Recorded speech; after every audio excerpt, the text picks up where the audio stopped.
When we look at the relationship between Saudi Arabia and Pakistan, it is tempting to see it only through the lens of the present moment. But to really understand why their alignment matters today, we need to step back and trace the deeper roots of this partnership. The ties between these two countries are not accidental or recent. They have been nurtured for decades through a combination of security needs, economic interdependence, and cultural and religious solidarity. What emerges is a relationship that, while not always smooth, has proven remarkably durable and strategic. The security dimension is perhaps the most striking. From the 1960s onward, Pakistan played an important role in Saudi Arabia's defense. The kingdom, despite its vast wealth from oil, lacked a large professional military force and had serious vulnerabilities, especially given its geographic exposure in the Gulf. Pakistan, by contrast, had a seasoned military with battlefield experience, including wars with India. For Riyadh, this made Islamabad an attractive partner. Pakistani military personnel were deployed to Saudi Arabia not only as advisors but also as active defenders of critical infrastructure. Over the years, thousands of Pakistani troops have served in the kingdom, protecting royal sites, training Saudi forces, and providing a sense of assurance that Saudi Arabia's oil wealth could be shielded from external or internal threats. One of the most symbolic moments came in the 1980s, when Pakistan stationed thousands of its soldiers on Saudi soil. While these troops were officially there in training and support roles, their presence had a deterrent effect, signaling to regional adversaries that any move against Saudi Arabia would not just be a fight with the kingdom, but with the experienced Pakistani military. Pakistani pilots also flew Saudi jets during moments of heightened tension, an extraordinary level of military integration between two sovereign states. This arrangement gave Riyadh confidence at a time when it was deeply worried about instability in the region, including the fallout from the Iranian Revolution and the Iran-Iraq War. But the relationship was not one-sided. If Pakistan provided military muscle, Saudi Arabia offered economic lifelines. Pakistan has long faced chronic economic crises, from balance of payments shortages to external debt pressures.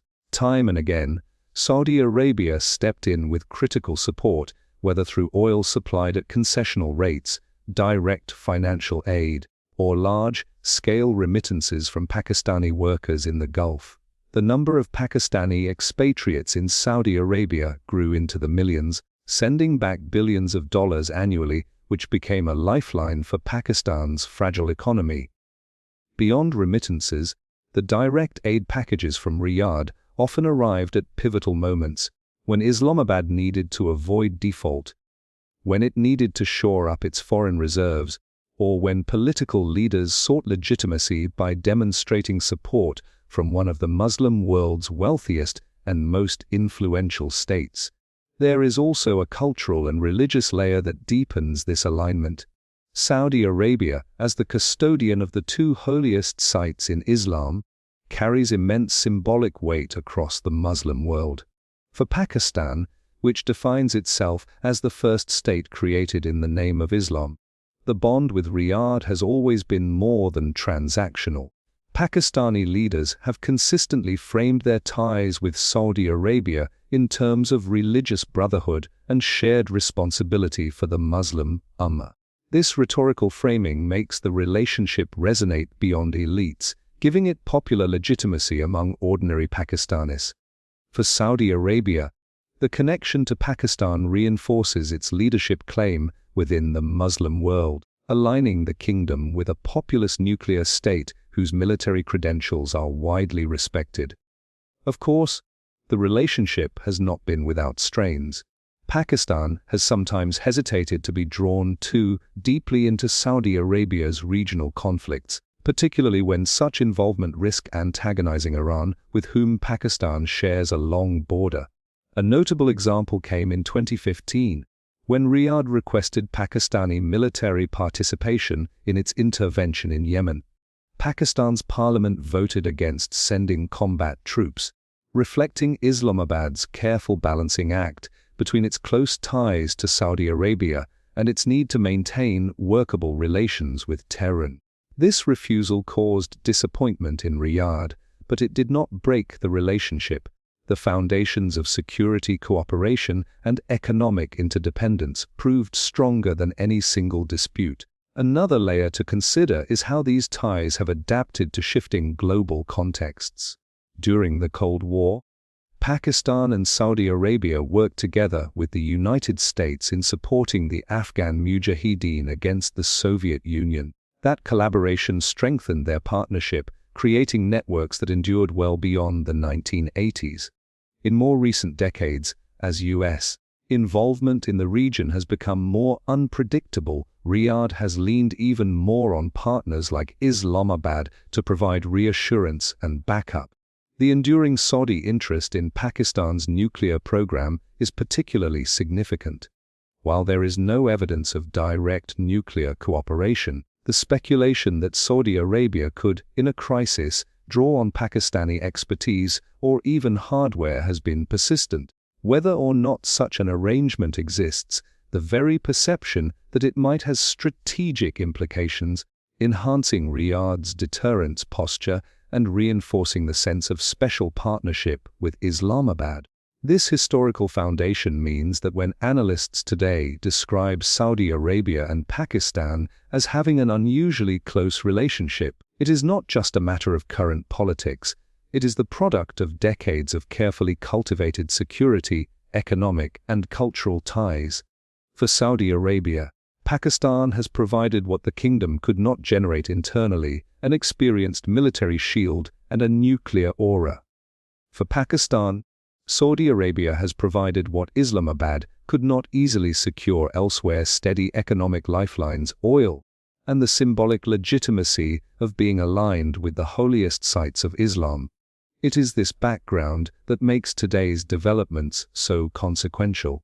When we hear talk of joint defense understandings, or when Riyadh and Islamabad coordinate in international forums, it is not the start of something entirely new. It is the deepening of a relationship with roots that go back half a century. And because those roots include soldiers on the ground, oil in the tanks, billions in remittances, and symbols that resonate across the Muslim world, this is not a relationship that can be dismissed as shallow or opportunistic. It has already weathered moments of strain, and yet it continues to adapt to changing circumstances. Understanding this history also helps explain why outside powers, including Israel, take the Saudi-Pakistan connection seriously. Alliances are not built in a vacuum, nor are they improvised overnight. They draw strength from long-established habits of cooperation and mutual reliance.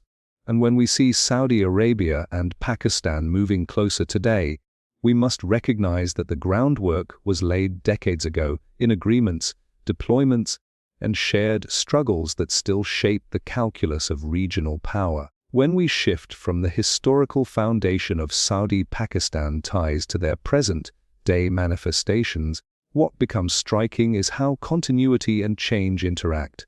The old elements remain: military cooperation, economic support, religious affinity, but they are now layered with new pressures and opportunities that give the relationship a sharper edge in today's geopolitical environment. To understand why observers see the current phase of alignment as especially consequential, we have to look at the convergence of several dynamics: regional instability, shifting U.S. priorities, Iran's regional role, and the wider rebalancing of power in a multipolar world. One starting point is the recognition that Saudi Arabia is not the same kingdom it was 30 or 40 years ago, and Pakistan is not the same state it was during the Cold War. Riyadh, under the leadership of Crown Prince Mohammed bin Salman, has adopted a more assertive and sometimes risk-taking approach to foreign policy. His vision for the kingdom includes ambitious domestic reforms under Vision 2030, but also a drive to position Saudi Arabia as an indispensable regional player. At the same time, Saudi leaders are acutely aware of their vulnerabilities. They have watched Iran expand its influence through proxies in Lebanon, Iraq, Syria, and Yemen. They have also noted the gradual retrenchment of the United States, whose security guarantees once seemed ironclad but now appear more conditional and selective. In this environment, Saudi Arabia looks to diversify its security partnerships, and Pakistan remains one of the few reliable partners with both military experience and a shared cultural, religious framework. On the Pakistani side, the motivations are no less strong. Pakistan's economy remains under chronic stress, dependent on external bailouts to avoid collapse. Saudi Arabia has continued to play a pivotal role here, offering emergency deposits to Pakistan's central bank, deferred oil payments, and broader diplomatic support in moments of crisis. Beyond economics, Pakistan faces a volatile security environment of its own.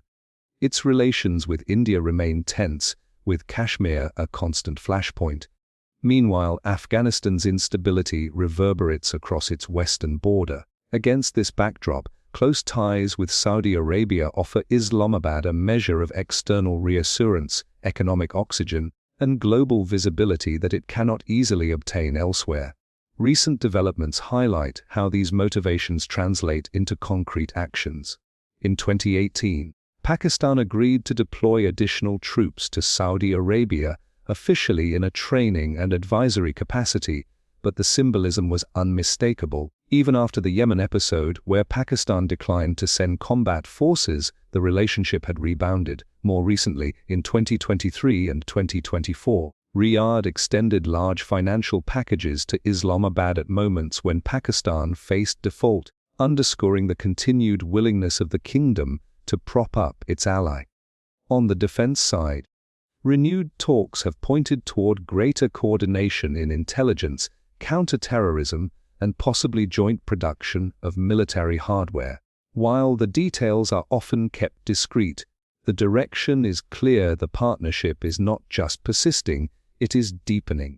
Another factor is the broader strategic environment. The Middle East and South Asia are no longer insulated theaters. China has expanded its footprint in both regions, mediating between Saudi Arabia and Iran in 2023 and deepening its economic corridors through Pakistan with the China-Pakistan Economic Corridor. This triangulation creates new incentives for Riyadh and Islamabad to synchronize their strategies, especially as both navigate relations with Beijing and Washington.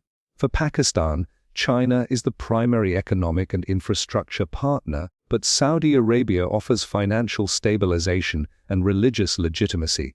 For Saudi Arabia, China is an increasingly important trade partner, but Pakistan provides military depth and potential nuclear symbolism. Together, these overlaps push the two countries closer, even when their interests are not identical. We should also note that alignment today has a stronger psychological and political dimension than in the past. When Riyadh and Islamabad demonstrate solidarity, it is not just about troop numbers or financial transfers. It sends a signal across the Muslim world that two major players, one with immense wealth and the other with nuclear capability, are capable of coordinated action. This perception matters for deterrence.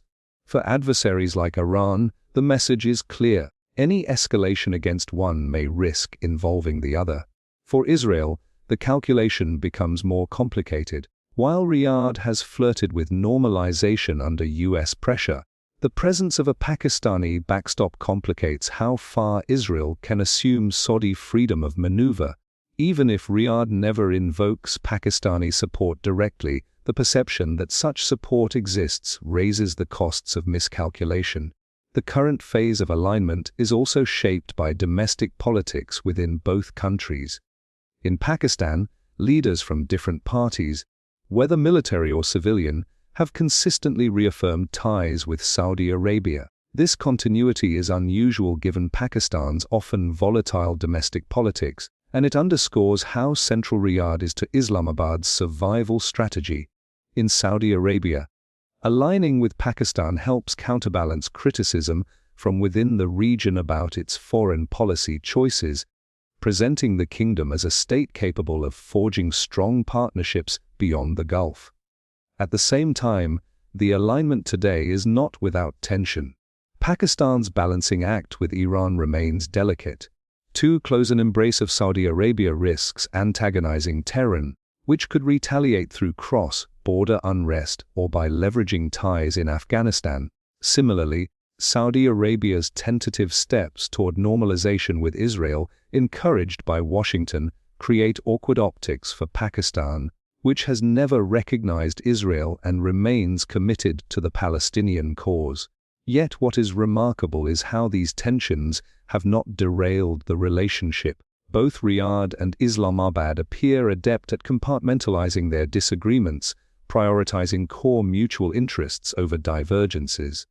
When viewed from a wider lens, what we see is a partnership adapting to new realities while retaining its essential logic. Saudi Arabia wants to ensure that its immense wealth and ambition are backed by credible military support, and Pakistan wants to ensure that its fragile economy and regional position are reinforced by external lifelines. In this sense, the current phase of alignment reflects not just short-term calculations, but structural needs that are unlikely to fade. The difference today is that the geopolitical environment amplifies the significance of these ties. With the United States less predictable, China more assertive, and regional conflicts more interconnected, the consequences of Saudi-Pakistan cooperation extend far beyond bilateral comfort. They shape the calculations of other regional players, including Israel, which must now factor in the possibility of a more coordinated Islamic front. In sum, the present phase of Saudi-Pakistan alignment is more consequential than at any point in recent history. It is not a formal alliance with written obligations, but it functions as a strategic partnership built on necessity, history, and perception. The stakes are higher because the region is more fluid, the global balance more uncertain, and the risks of miscalculation greater. What Riyadh and Islamabad do together now reverberates in Tehran, Washington, Beijing, and Tel Aviv. And this is precisely why observers warn that, in today's climate, an attack on one may not be contained to that one, but could very well trigger a response from the other, with ripple effects across the entire region. When we turn to the implications of Saudi-Pakistan alignment for Israel's strategic calculus, the picture becomes far more complex than a simple matter of one adversary gaining another ally. Israel has long prided itself on its ability to anticipate threats, to think several steps ahead in a dangerous neighborhood. But what the potential alignment of Saudi Arabia and Pakistan introduces is not just a new military or diplomatic challenge. It is a complication in Israel's entire framework of regional deterrence and security planning. To understand why, we need to recall the underlying assumptions that have guided Israeli strategy for decades. Since its founding, Israel has faced what it perceives as existential threats from multiple directions. Its military doctrine has thus emphasized qualitative superiorities, maintaining better technology, better training, and better intelligence than its adversaries. This doctrine has been complemented by a pragmatic diplomacy, sometimes working with great powers like the United States, sometimes striking quiet understandings with Arab states that shared its concerns about common enemies, such as Iran. The Abraham Accords of 2020 exemplified this approach by normalizing relations with the UAE, Bahrain, and later other states. Israel sought to integrate into the region while isolating the Palestinian issue. For Israeli leaders, a breakthrough with Saudi Arabia would represent the crown jewel of this strategy, anchoring Israel in the Gulf and creating a united front against Iran. It is precisely here that the prospect of a deeper Saudi-Pakistan alignment complicates the picture. Israel has long been aware of Pakistan's military capabilities, including its nuclear arsenal. While Pakistan is geographically distant, the symbolism of the only Muslim-majority nuclear power siding with Arab causes has always loomed in the background. Historically, Pakistan has not engaged Israel directly, but it has consistently refused to recognize it, citing solidarity with Palestinians. For Israel, this has been manageable as long as Pakistan remained preoccupied with India and its internal challenges.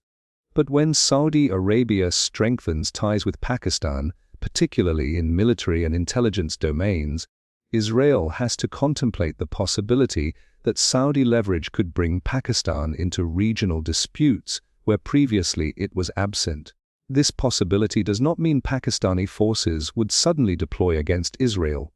Real-world constraints, geography, logistics, and Pakistan's own domestic priorities make direct confrontation highly unlikely. But strategy is often about perceptions as much as capabilities. If Saudi Arabia signals, implicitly or explicitly, that it can call on Pakistan for support in a regional conflict, Israel faces a scenario where deterrence becomes less predictable. An adversary emboldened by the perception of backup is harder to deter, even if the backup never materializes. For Israeli planners, the mere possibility of coordination between Riyadh and Islamabad introduces a layer of uncertainty that complicates decision-making. The nuclear dimension is especially important here. Israel maintains a policy of deliberate ambiguity regarding its own nuclear arsenal, widely believed to exist but never officially acknowledged. Pakistan, by contrast, is an overt nuclear power, tested and declared. While there is no evidence of nuclear cooperation between Riyadh and Islamabad, rumors and speculation have long circulated about Saudi financial support for Pakistan's nuclear program, with the assumption that Pakistan might one day extend a nuclear umbrella over the kingdom.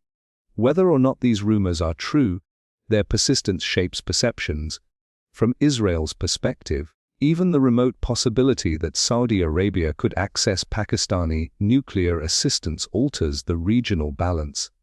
It raises the stakes of confrontation, making Israel less confident in its freedom of action. Another complication lies in the psychological and political dimensions of deterrence. Israel's security is not only about military strength, it also rests on projecting an image of dominance and inevitability.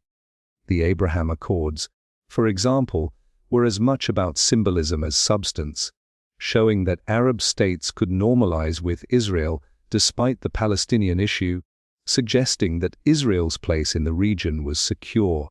A visible Saudi-Pakistan alignment sends the opposite message that Israel remains contested, that major Muslim powers are coordinating against it, and that normalization is not a foregone conclusion. For Israeli leaders, who rely heavily on managing domestic opinion and reassuring allies abroad, this shift in perception is itself a strategic cost. Of course, Israel is not without options. It has demonstrated a remarkable ability to adapt, to find cracks in hostile alignments, and exploit them. It could respond to Saudi-Pakistan cooperation by doubling down on ties with India, which has grown closer to Israel in recent decades through arms sales, technology exchange, and shared concerns about Islamist militancy.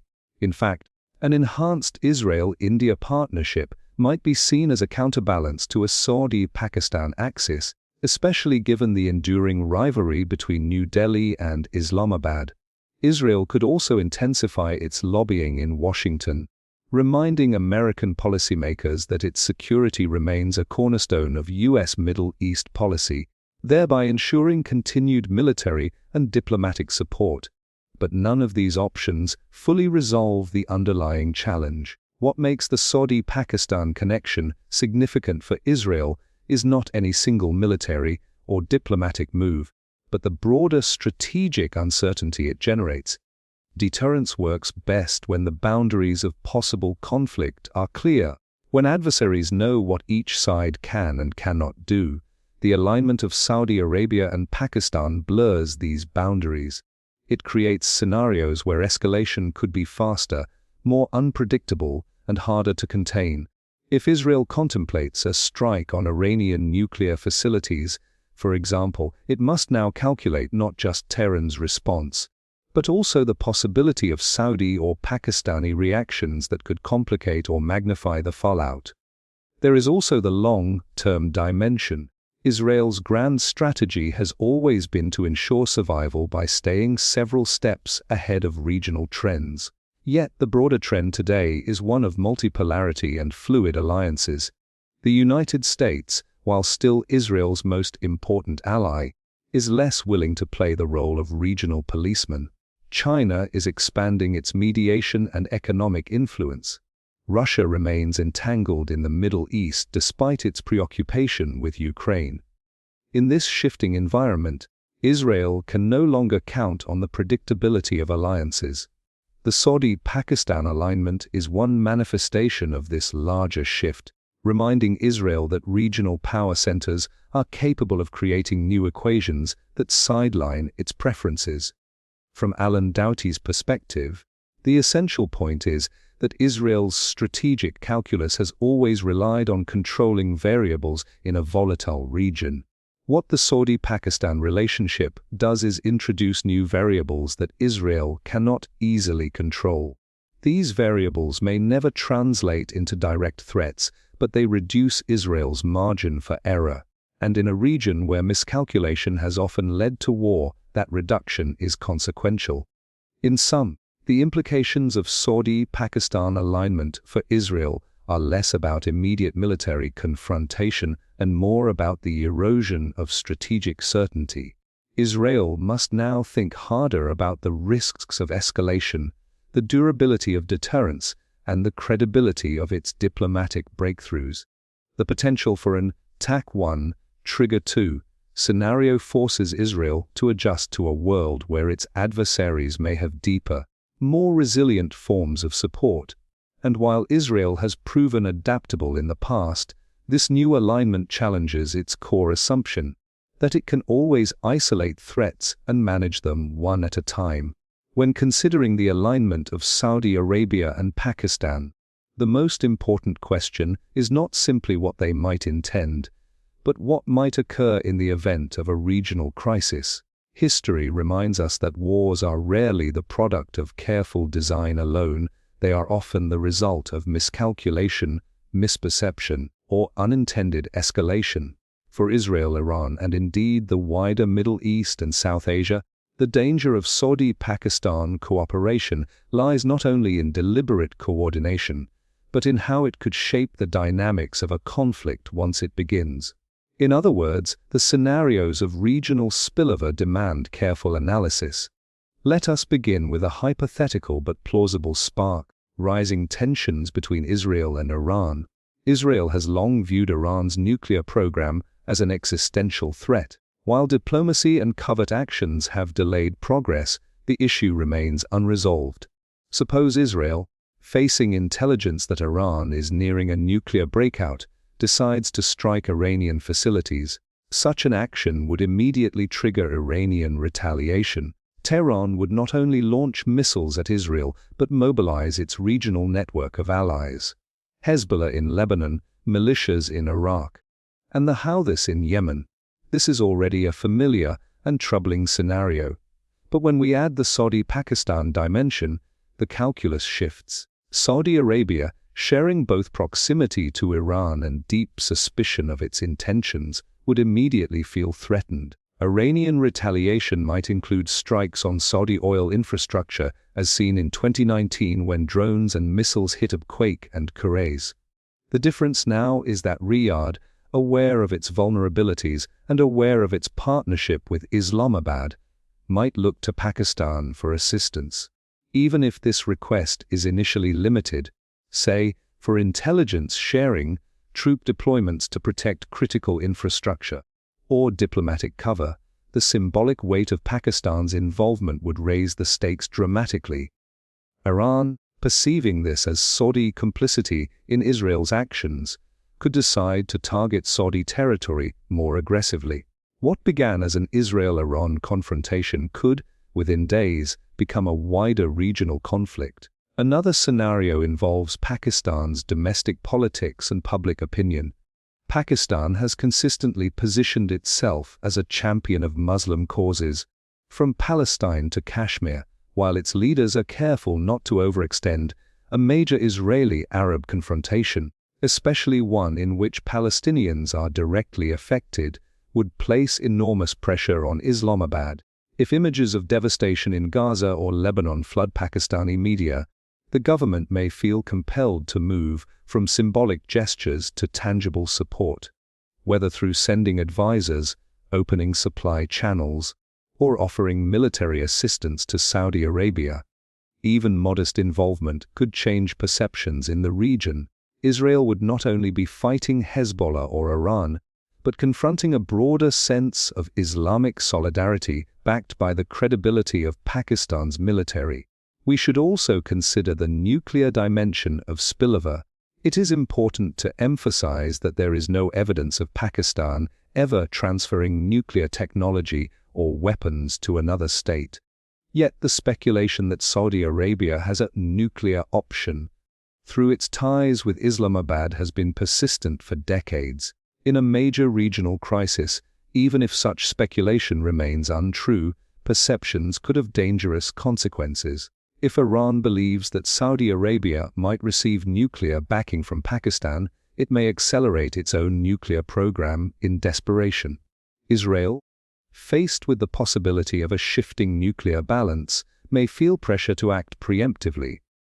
In such a chain of misperceptions, the actual existence of cooperation is less important than the belief in its possibility. The alignment of Riyadh and Islamabad thus increases the uncertainty in what is already one of the most sensitive security issues in the region. Another spillover pathway lies in the US and China's roles. The United States has long been Israel's closest ally, providing military aid and diplomatic protection in international forums. Yet Washington is also tied to Riyadh, both as a security guarantor and as an energy partner. If Saudi Arabia were attacked in the context of an Israel-Iran conflict, American leaders would face conflicting obligations. Would they defend Riyadh at the expense of supporting Israel's unilateral actions? Would they attempt to mediate, risking perceptions of weakness? Similarly, China, now a major economic partner of both Saudi Arabia and Pakistan, could be drawn in, particularly if its energy supplies are threatened. In this way, a crisis originating in the Middle East could spill over into a global confrontation, entangling major powers in unpredictable ways. Spillover could also occur in more subtle, non-military forms. For example, financial markets are highly sensitive to conflict in the Gulf. If Saudi-Pakistan coordination signals a broader Islamic alignment against Israel, investor confidence in regional stability could collapse. Oil prices could spike, global supply chains could be disrupted, and political leaders far beyond the Middle East would be forced to react. For Israel, this economic fallout would matter greatly, as its strategy depends on presenting itself not only as militarily secure, but economically stable and integrated into global markets. The perception that conflict could draw in wider players undermines that narrative. Yet it is crucial to recognize that spillover is not inevitable. Saudi Arabia and Pakistan, like Israel and Iran, are rational actors with strong incentives to avoid escalation. Pakistan, in particular, has little interest in entangling itself directly in Middle Eastern wars when its own borders remain unstable.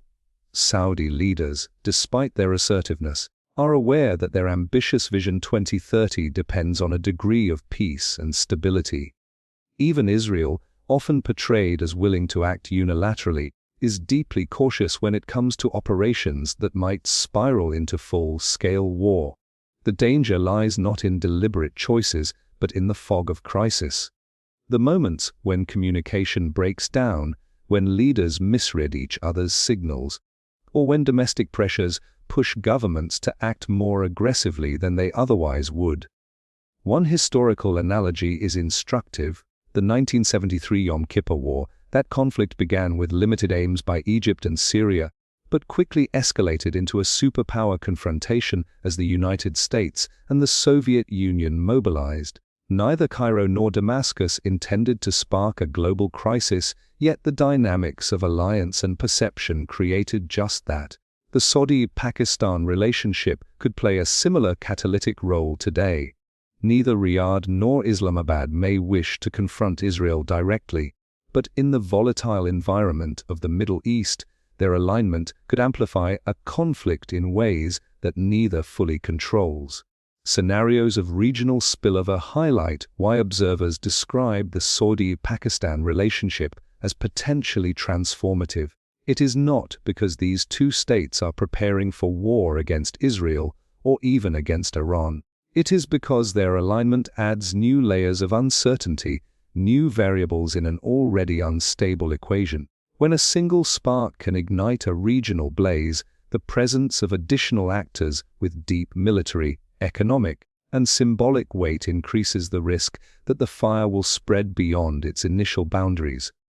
For Israel, this means that every calculation, whether about Iran, about Hezbollah, or about normalization with Arab states, must now account for the possibility that Saudi Arabia and Pakistan will not stand apart, but may become entangled, willingly or otherwise, in the next great Middle Eastern crisis.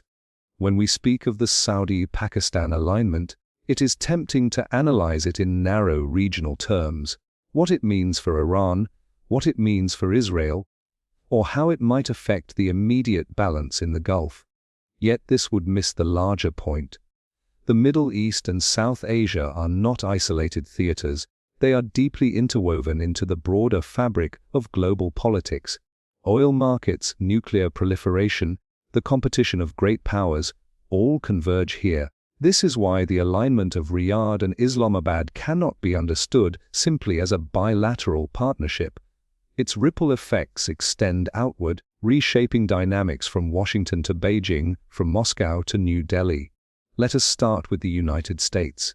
For decades, Washington has been the primary external actor in the Middle East, maintaining security guarantees to Saudi Arabia and unparalleled support for Israel. Yet American policymakers are increasingly torn between their commitments abroad and pressures at home. The wars in Iraq and Afghanistan, the pivot to Asia, and domestic fatigue with costly interventions have all reduced America's appetite for deep entanglement. When Saudi Arabia tightens its alignment with Pakistan, the United States faces a dilemma. On one hand, it welcomes greater cooperation between its partners, especially if it means burden sharing in the defense of the Gulf. On the other, it fears losing influence if Riyadh and Islamabad coordinate outside of Washington's orbit. The more self-sufficient these states become, the less leverage the United States retains. For Israel, which relies heavily on American mediation and protection, this is an unsettling development. The US-Saudi-Pakistan triangle thus becomes not just a regional matter, but a test of American influence in a multipolar world. China enters the picture in a different, but equally significant way. Over the past decade, Beijing has expanded its economic and diplomatic role in both Saudi Arabia and Pakistan. The China-Pakistan Economic Corridor is the flagship project of its Belt and Road Initiative, giving China strategic access to the Arabian Sea. In 2023, Beijing even brokered the Saudi-Iran Normalization Agreement, demonstrating a new willingness to mediate in regional politics. If Saudi Arabia and Pakistan deepen their alignment, it is hard to imagine China standing at the sidelines. Indeed, such an alignment may strengthen Beijing's hand, creating a bloc of partners through which it can extend its economic reach and limit American dominance. Israel, by contrast, has cultivated ties with China but must tread carefully under US pressure. A Saudi-Pakistan bloc leaning toward Beijing could leave Israel more isolated in Asia's emerging order, reducing its room for maneuver. Russia is another external player affected by these ripples.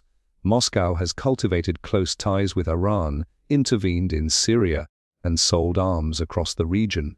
But Russia also seeks good relations with Saudi Arabia, particularly through the OPEC+ framework where their cooperation influences global oil prices. The Saudi-Pakistan partnership complicates this balancing act. If it tilts too heavily against Iran, Moscow risks undermining one of its closest regional allies. If it sides with Tehran, it risks losing ground in Riyadh. The ripple effect here is one of strategic constraint. Russia's room for maneuver narrows as alignments crystallize. For Israel, this matters greatly, because it has relied on a tacit understanding with Moscow in Syria, where Russian forces allow Israel to target Iranian assets. If Russia feels squeezed by Saudi-Pakistan ties, it may adjust its posture in ways less accommodating to Israeli interests. India, too, is deeply affected. For decades, New Delhi has cultivated strong economic and energy ties with Saudi Arabia while treating Pakistan as its primary adversary. In recent years, India has also grown closer to Israel, purchasing advanced weapons systems and sharing intelligence. If Riyadh draws closer to Islamabad, New Delhi will feel pressure to counterbalance by strengthening its embrace of Israel. This, in turn, could pull Israel deeper into South Asian rivalries, a theater it has historically preferred to avoid. The ripple here is subtle but important.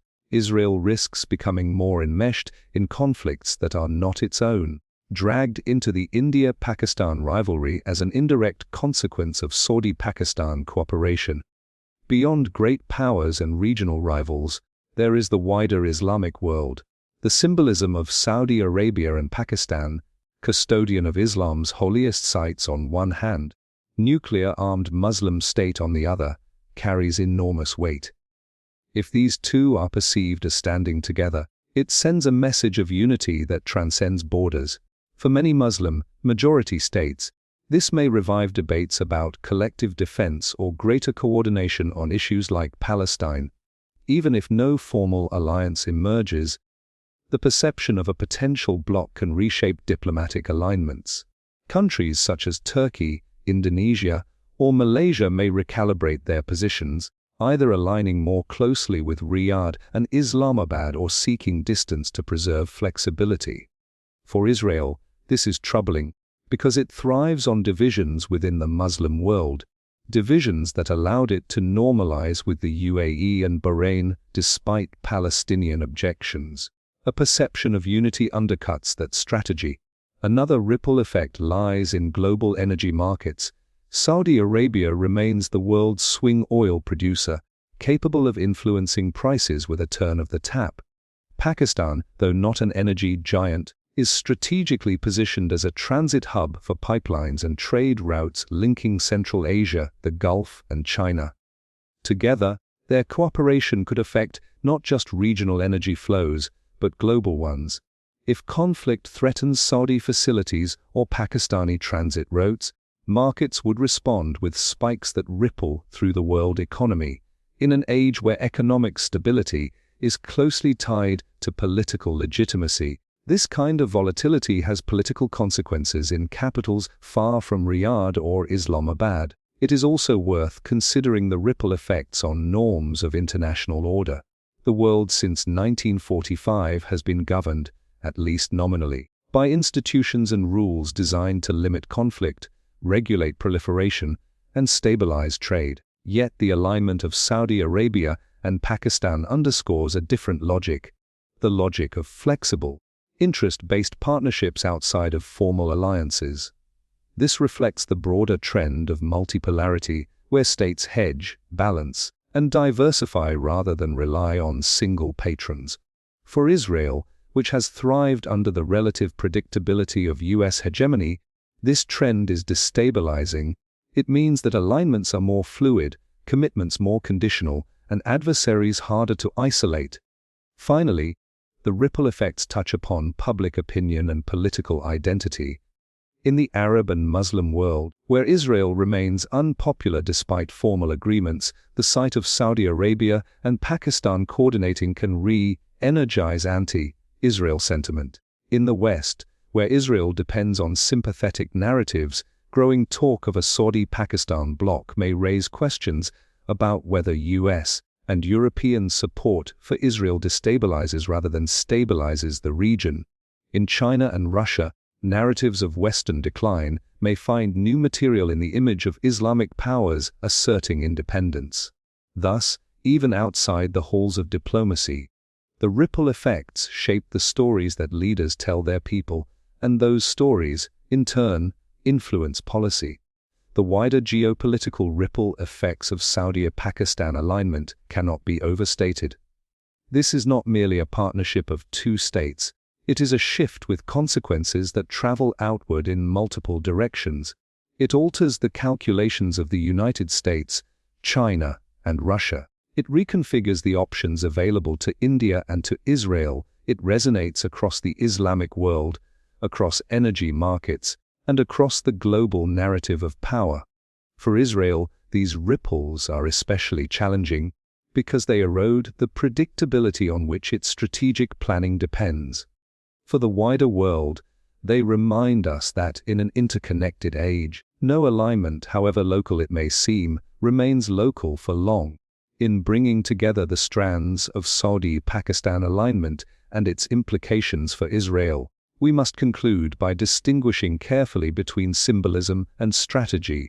Much of what we have discussed rests on perceptions, possibilities, and potential alignments that may never fully materialize. Yet, in international politics, symbolism can be as powerful as material capabilities. For Israel, Saudi Arabia, Pakistan, and indeed the broader global system, the weight of perception often defines the limits of action. On the symbolic level, the partnership between Riyadh and Islamabad carries a resonance that far exceeds its immediate policy content. Saudi Arabia is the custodian of Islam's holiest sites and the central player in Arab politics. Pakistan is the only Muslim majority state with an overt nuclear arsenal, as well as one of the largest standing militaries in the Islamic world. Together, these two states project a vision of Islamic solidarity that recalls the rhetoric of past decades, when pan-Islamic unity was frequently invoked though rarely implemented. Even if no formal military alliance emerges, the mere suggestion of such cooperation resonates across Muslim populations and unsettles Israel's strategic confidence. For Israel, symbolism matters greatly. Its strategy since 1948 has been to erode Arab solidarity, to prevent the formation of coalitions that could overwhelm it numerically. The Abraham Accords were a triumph of this strategy, showing that Arab states could normalize with Israel without waiting for Palestinian independence. But a visible Saudi-Pakistan alignment sends the opposite signal, that major Muslim powers remain unwilling to accommodate Israel without significant concessions, and that the Palestinian question still resonates deeply. This perception alone challenges Israel's narrative of regional acceptance and permanence. Yet symbolism is only one part of the story. Strategically, we must ask, what does this alignment actually mean in material terms? Here, the picture is more nuanced. Pakistan faces deep internal challenges, economic fragility, political instability, and persistent conflict with India, that limit its appetite for overseas entanglement. Saudi Arabia, meanwhile, is pursuing an ambitious economic transformation under Vision 2030, which depends on regional stability and foreign investment. Both states have incentives to avoid confrontation with Israel directly, focusing instead on deterrence against Iran and on protecting their own regimes from instability. Thus, the symbolic weight of their alignment may far exceed its practical military consequences. But this does not diminish its strategic significance. Even if Saudi Arabia and Pakistan never coordinate operationally, their relationship changes the calculus of others. Iran must assume that Riyadh has stronger backing than before. Israel must assume that Pakistan could be drawn into Middle Eastern crises in ways it has not been previously. The United States, China, and Russia must all recalibrate their policies to account for this potential block. Strategy is not only about what one intends to do, but what others believe one might do.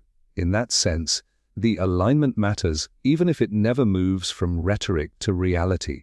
The tension between symbolism and strategy becomes clear when we consider the idea of Ortak 1, Trigger 2.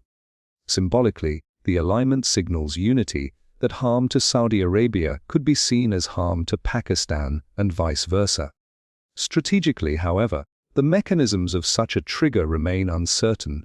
Would Islamabad really intervene militarily if Saudi oil fields were struck? Would Riyadh really risk confrontation with Israel or India on Pakistan's behalf? The answers are far from clear, but the ambiguity itself has consequences. Deterrence depends on clear red lines. Ambiguity, by contrast, raises the risks of miscalculation. In this sense, the alignment introduces both deterrence and danger. It may prevent adversaries from acting recklessly, but it may also create uncertainty that fuels escalation in a crisis. For Israel, the strategic conclusion is sobering. It cannot simply assume that its adversaries will remain fragmented and disunited. It must now plan for scenarios in which Saudi Arabia does not stand aside, in which Pakistan does not remain geographically irrelevant, and in which conflicts escalate more broadly than anticipated. This does not mean that Israel is weaker than before. Its technological, economic, and military advantages remain formidable. But it does mean that Israel's margin for error has narrowed. Each decision now carries more potential consequences, more moving parts, and more unpredictable outcomes. From a broader perspective, this conclusion also highlights the fluidity of today's international order. We live not in a world of rigid blocks, as during the Cold War, but in one of flexible alignments and shifting coalitions. Saudi Arabia can partner with the United States, buy arms from Russia, sign oil deals with China, and maintain religious ties with Pakistan, all at the same time. Pakistan can accept US aid, rely on Chinese investment, seek Saudi financial support, and yet maintain strategic autonomy. In this environment, symbolism and strategy constantly interact. A gesture, a joint statement, or a rumor of cooperation can shift perceptions as much as an actual deployment of troops. For Israel, accustomed to reading the region through the lens of permanent alliances and predictable enemies, this world is harder to navigate. One might ask, then, what should Israel do? Here the conclusion is not one of despair, but of adaptation. Israel has always survived by adapting. From the 1948 War of Independence, when it cobbled together forces from diverse backgrounds, to the peace treaties with Egypt and Jordan, which transformed former enemies into partners, Israel has shown a remarkable ability to recalibrate. The challenge today is to recognize that the alignment of Saudi Arabia and Pakistan is not an immediate existential threat, but a shift in the regional environment that requires new strategies.